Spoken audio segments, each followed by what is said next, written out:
పూజ్య గురువులందరికీ గురు పౌర్ణమి శుభాకాంక్షలు, పాదాభివందనాలు.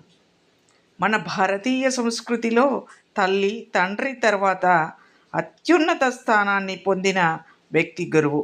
అలాంటి గురువుకు కృతజ్ఞతలు తెలిపే పవిత్రమైన పర్వదినమే గురు పౌర్ణమి. మరి గురుర్బ్రహ్మ గురుర్విష్ణు గురుర్దేవో మహేశ్వరః గురుర్సాక్షాత్ పరబ్రహ్మ తస్మై శ్రీ గురువే నమః. ఆ గురువు యొక్క ఆశీస్సులు మనకి ఎప్పుడూ ఉండాలి. గురి పౌర్ణమి అంటే ఏమిటి?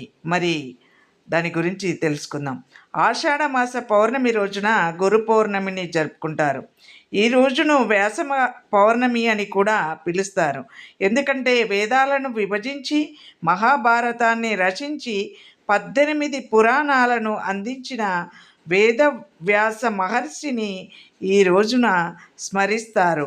ఆయనే మనందరికీ ఆది గురువు కూడా. గురు పౌర్ణమి విశిష్టత ఏంటంటే, గురువు లేని జీవితం చీకటితో సమానం. గురువు చూపే మార్గమే జీవితానికి వెలుగుదారి. గురువు ఎందుకు గొప్పవారు? మరి గురువు కేవలం పుస్తకాల్లోని పాఠాలు మాత్రమే చెప్పరు, మంచి చెడు మధ్య తేడాను తెలియజేస్తారు. మనలోని ప్రతిభను వెలికితీసి జీవితానికి సరైన దిశను చూపిస్తారు. గురుర్బ్రహ్మ గురుర్విష్ణు గురుర్దేవో మహేశ్వరః గురుర్ సాక్షాత్ పరబ్రహ్మ తస్మై శ్రీ గురువే నమః. ఈ శ్లోకం ద్వారా గురువును సృష్టికర్త, రక్షకుడు, సంహారకుడు అయిన త్రిమూర్తులతో సమానంగా భావించారు. అంతటి గొప్పవాడే గురువు. మరి గురు పౌర్ణమి చరిత్ర ఏంటో చూద్దాం. పురాణాల ప్రకారం ఈరోజే వేదవ్యాస మహర్షి జన్మించారు.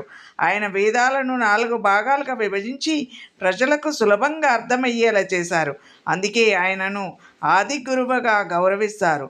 బౌద్ధ సాంప్రదాయ ప్రకారం కూడా బుద్ధుడు తన మొదటి ధర్మబోధనను ఈరోజే ప్రారంభించారని చెప్తారు. అంటే వారికి కూడా ఈరోజు పవిత్రమైన దినమే. గురు పౌర్ణమి రోజున మరి మనము ఏం చేయాలి? ఏం చేస్తే బాగుంటుంది? ఉదయం స్నానం చేసి దేవుని ప్రార్థించాలి. తల్లిదండ్రులు, ఉపాధ్యాయులు, ఆధ్యాత్మిక గురువులకు నమస్కరించి ఆశీర్వాదం తీసుకోవాలి. గురువులకు పూలు, పండ్లు లేదా పుస్తకాలను బహుమతిగా ఇవ్వవచ్చు. విద్యార్థులు చదువుపై మరింత శ్రద్ధ పెట్టాలని సంకల్పం చేయాలి. దానం, ధ్యానం, జపం చేయడం శుభప్రదంగా భావిస్తారు. ఇది ఈరోజు తప్పకుండా చేయాలి. ఎందుకంటే మనం ఆ ఆది గురువును స్మరిస్తాలి ఖచ్చితంగా. గురువు మన జీవితంలో పాత్ర. ఒక మంచి గురువు జీవితాన్ని మార్చగలడు.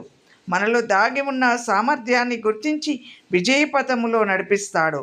పాఠశాలలో ఉపాధ్యాయుడు, ఇంట్లో తల్లిదండ్రులు, జీవితంలో అనుభవాలు కూడా అన్నీ మన గురువులే.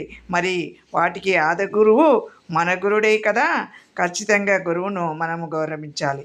గురు పౌర్ణమి మనకిచ్చే సందేశం ఏంటో ఒక్కసారి చూద్దాం. గురువు లేకుండా జ్ఞానం లేదు, జ్ఞానం లేకుండా విజయం లేదు. మన జీవితంలో మార్గదర్శకులైన ప్రతి గురువుకు ఈ పవిత్ర రోజున కృతజ్ఞతలు తెలియజేస్తాం. వారి బోధనలు మన జీవితాన్ని ఉన్నతంగా తీర్చిదిద్దుతాయి. ఆ తీర్చిదిద్దిన జీవితాన్ని గడుపుతాం. అందరికీ కూడా గురు పౌర్ణమి శుభాకాంక్షలు.